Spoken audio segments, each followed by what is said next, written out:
Hi everyone, welcome to Repairify Institute's Research and Development Center. I'm Chris Chesney. Today we're going to walk you through the process of using the Autel Remote Expert network, connecting to our asTech OEM scan tools and our OEM trained technicians. Many times you run into a situation where you're using your scan tool. In this case, we've got an Autel Ultra. Could be an Autel 909 or 919 as well. But many times you may run into a situation where there's an update because of a trouble code or a symptom in the vehicle that requires an update of software. And you want to use a factory tool or need to use a factory tool to update that software. Studies show recently that about 25% of the time you need to use a factory tool to do those types of functions. While many functions are in the aftermarket tools, many are not. And to take care of your customer in a timely fashion, you need to be able to have access to those OEM tools and the trained technician to be able to take care of the customer that same day. So what we're going to show you is how to submit a request for asTech service through the Remote Expert network. The first thing that's going to happen is your Autel device is going to be whitelisted to our system. So when you submit an order, you'll be able to get access to our technicians and our tools, and that'll happen automatically. So what I'm going to do today is I'm already connected to the vehicle. The key is on. I've got a battery maintainer over here connected to the vehicle to maintain battery voltage at 13.5 volts. That's our desired voltage value when we're doing programming. It's important that you use a battery maintainer designed for programming. I can't emphasize enough that a battery charger has too much ripple voltage on board, and a battery jump box does not have the amount of energy on board to perform a programming event. It just doesn't. So we really advise you to pick up a good quality battery maintainer that has the output, a minimum output of approximately 80 amps to 100 amps to be able to perform programming events. Now, one of the things that you really want to pay attention to as well is your internet. So we have the internet connected to our tablet, in the case of the Autel, directly to Ethernet. And that allows us to maintain not only a fast connection, but we want to ensure that our latency is stable. Now you might say, well, I've been programming vehicles using Wi-Fi a lot and I've had success. I can tell you that Wi-Fi connections have really noisy latency. And that latency might bounce from 10 milliseconds to 300 or 400 milliseconds. And if it spikes at the wrong time when a packet of data is being transmitted from the tool to the car or an instruction has been sent, you may risk losing a module or upsetting the programming event. So it's important to be connected to Ethernet. As well, on the Autel, we're also connected using the USB cable from the tablet to the VCI to ensure that that connection from the internet has a hardwire connection to the car. Okay, so now that we're ready to reach out to asTech through the Remote Expert network, we more than likely have already run a scan on the vehicle. You're calling on us to assist because you found an issue with the vehicle. So what we're going to do next is submit a Remote Expert request using a health check that you've already done to the vehicle. So let's reach into the tool here and select Remote Expert. And when it pulls up Remote Expert, it's going to serve up the phone number for the technician, and your name. I'm using Michael Terry's account. He's our R&D center manager, and he's not here today, so we stole his account. And we're going to reach down here. We have selections to module replacement, maintenance, retrofit, ADAS calibrations, or vehicle scan. In this case, I'm going to select module replacement because that comes the closest to reprogramming in definition of the services. The next thing we're going to select is the type of part. And because we're just updating software in this demo, I'm going to select OEM part. I haven't replaced anything in this case. I'm selecting OEM part. And then I'm going to select the module that I'm going to program. And in this case, It's going to be in powertrain and drivetrain management. That covers almost anything that we'll need to know. This is just more for the expert to give them insight into what you're asking them to do. I select OK, and then I reach down here and I look at the expert themselves. Leave that blank because your tool is whitelisted to asTech and it will land in our technician's portal.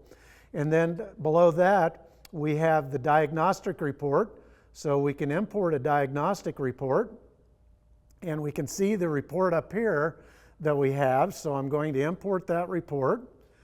That allows me to bring in the information that I captured as the car side technician and hand it to the expert technician for their evaluation. And then I can leave them a note. So I'm going to add into this note, and I'm going to try to stay out of the frame here, update software. Okay.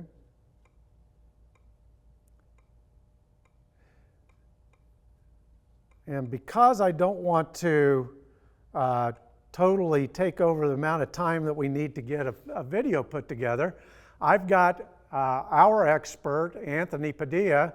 He's down the road, but we're connected via Teams, and you'll see him in the background here in a little bit. But I'm going to submit this to him, and he knows because I can talk to him through our audio connection that we have on scene today.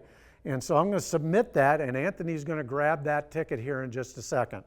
So you can see it says that the tech is going to grab it. Now on the big monitor behind us, you see the dashboard from Anthony. So now we're connected, and you can see on the big TV screen, that's Anthony's point of view. So we're going to give you a behind-the-scenes view from the expert's seat of what's going on our end, on our technician's end, as well as car side what you will see. So you can see on my dashboard on my tool, I've got the same dashboard that Anthony has, and we can see in the left-hand icon the vehicle, and the connection between it and the VCI is a solid green line. And that's telling me that I'm hardwired. That means I have this USB cable connected. And then I have a hardwire between that point and the diagnostic tool. So I've got this to here. That's hardwired. And then from the diagnostic tool to the internet is hardwired through our Ethernet cable. And I've got latency of 25 milliseconds at this point, which is good. And then we have from the network to Anthony, and that's also hardwired, solid green line at 27 milliseconds. That's great. When I scroll up here, I'll be able to see the battery voltage and the latency from the network when Anthony connects the vehicle. So he's in the process of connecting to this vehicle from his system, and we can see we have 4 milliseconds of latency, 13.9 volts. And if you look at the line for latency, it's really laying flat on the bottom of the graph. What's important is when we're scanning, we can see that on our end, and we want that flat lined. If you're using wireless, it's going to be very jaggy, if you will. So Anthony will continue with the process. You can see the vehicle voltage is graphed, etc. So now he's selecting the scan tool from his stack of tools. These are OEM factory tools that are in a data center here in Dallas, Texas. And Anthony has selected a tool. He's logging into that tool. And you can see the tool come up. So he's going to log in, and the first thing he's going to do once he gets logged in is he's going to run a health check. Now you might say, well, I just had a health check. I just sent it to you. That's great, but most OEMs today require the tool and the service information system to be integrated together. And so running a health check pulls the DTCs. It's integrated with service information, which pulls any updates or any programs that need to be modified into the screen of the technician so that they can select that file right there from service information and update the module at the side of the car. In this case, Anthony is miles away from us, and he's able to do that through remote connection. So you can see here he's launching Global TechStream Plus, which is Toyota's latest version of TechStream that was just launched late last year. In fact, TechStream is being sunset as we speak. So all vehicles are being scanned and updated and programmed with Global TechStream Plus. He's loading his passwords in. We are licensed by Toyota to use these tools. All of our tools are maintained by a tools team that sits in the background. And if the tool fails, they come running to the rescue to pull Anthony out of the pits of despair when a software goes bad. That means you don't have to own the tool, you don't have to update the tool, and you don't have to figure out what's wrong when tools go down, which they do commonly today. So he selected without smart key, radar cruise. So he's going to connect to the vehicle, and it takes a few seconds for it to connect to the vehicle. So now you can see that it's loading in the background, and the tool is connected to the car. So the first thing he's going to do is run a health check. And as he starts that health check, you can see the number of systems it's going to test. And I'm going to reach into that screen and show you where that's located. Right here you can see 0 of 37 being tested. And as soon as it starts its process, which it started, it ran the engine controller. Now it's in transmission, now it's in radar cruise 1, radar cruise 2, and it goes through all 37 of those modules as it runs through its health test. And we'll let that run out. So now you see that it's coming close to the end. It's completed those module checks, and it's assembling the health check. Takes a few seconds for it to do that. And if you're paying attention to the colors on the screen, you do see some DTCs in this vehicle. Now for this video, we're going to only focus on one of the DTCs and one of the programming updates that may need to be performed on this vehicle. So as he's reviewing the health check, obviously we can see the engine code there is a P268115. So that's a P2681 with a 15 symptom code, and it's engine coolant bypass valve circuit short to battery or open. And that's a pretty common issue that happens with the Toyota Camry. In fact, we've seen many, many updates, and typically you end up having to change a heater control valve out, but it may also be updated through a software update. I'm betting this one probably needs a heater control valve, but for this purpose, we're going to perform the update, software update. So you can see where it says update yes, and so he's going to perform that update on this unit. You can also see the other updates. There is an airbag control module there. There's lane keep assist, DTCs in the cameras, and other functions on the vehicle. We're going to focus on this vehicle on that one update just for time's sake. But we can handle all of the updates on this vehicle for you if that is the case. So he's going to click on update. And now we open TIS. You can see we were in the scan tool, now we're in service information system.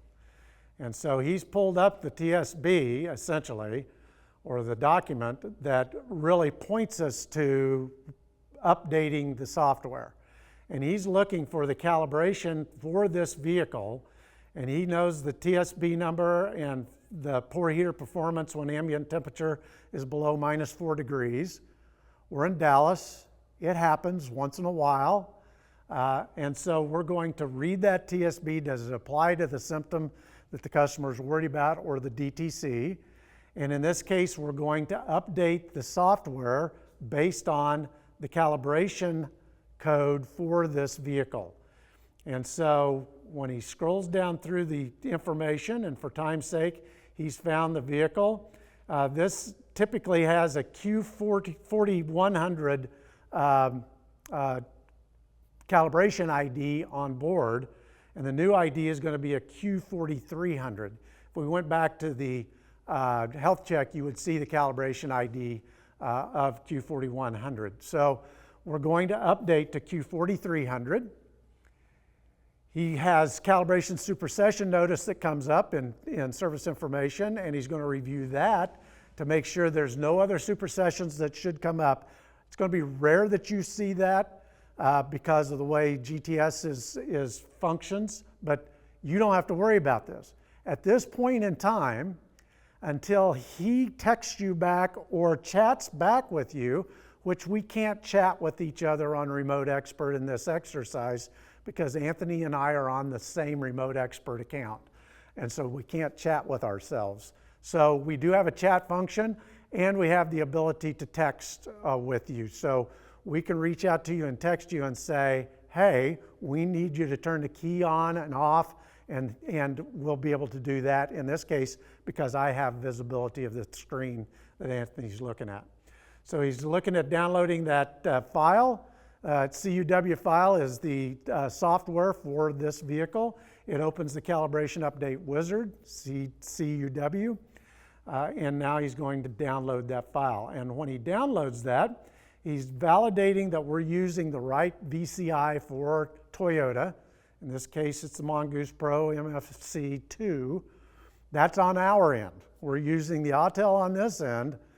We have the factory VCI in our data center that we're connecting to. And now you can see that we've got the old ID of Q4100 compared to the new Cal ID of 4400. And so we're going to update. Notice that it updated that Cal ID to an even newer Cal ID than was in the TSB. So he connects next, and now I'm going to walk around the vehicle and cycle the key based on what's showing on the screen. So now you can see it's approaching the last 30 seconds or so. We're at 93%. And so this is taking actual time. You see the estimated time at the top. It continues to update that. So we're a little under 7 minutes to run this program. So coupled with the time it took to submit the request, the time it took for Anthony to run the health check, the time for him to validate the file and to download it and begin the process, we're probably into this for about 15 minutes total time. And so you can see it's counted down to 0. It's now doing its in processing. I can hear things buzzing. And we get the big finish sign on our end, alerting the guys that that job's finished, because many of our guys are doing multiple jobs at a time, and it's a way to get their attention when a job is done. So now we can see that the job is finished. So now Anthony needs me to turn the key off. I'm going to wait for him to tell me to turn the key on, so I'm kind of sneaking a peek around the hood here today. And so he needs the key back on. Key's on. So now what's happening is the system is downloading that information from the vehicle, making sure that the file was uploaded properly and the programming event is done. It's much like you see at the end of an iPhone update or something like that. So now that the update is complete, Anthony ran another health check, and the health check is complete. We're condensing this for time for the video. We can see that all the codes are cleared, even the codes that we had prior. And so we're ready to end this event, this session. So Anthony is going to complete his side of the process. And once he completes his side of the process, he's going to log out of the tool. He's going to finish up the work in Remote Expert. And I'm going to say that the order is completed on my end when he submits that. He's going to get out of all of his windows. It's amazing the number of windows that we can have open in any one event. So Anthony has disconnected the tool, and now he's going to hit order completed. It says the connection status is disconnected, and now it says order completed. Got the order agree. I can rate Anthony as a 5 because he's a rock. I don't have good rock star statements in here. We need different statements. Anthony did a great job, rated the expert. and we are good to go. So Anthony is disconnected. We performed this service. So hopefully this was insightful so you can see both sides of the equation. When you get a need for programming that you can't do car side, reach out to us through the Remote Expert button and we'll perform those services, and now you have an idea what's going on behind the scenes from thousands of miles away in our data center, and our OE service technicians are taking care of your needs. We'll look forward to the next video. Thanks for joining Repairify Institute. I'm Chris Chesney.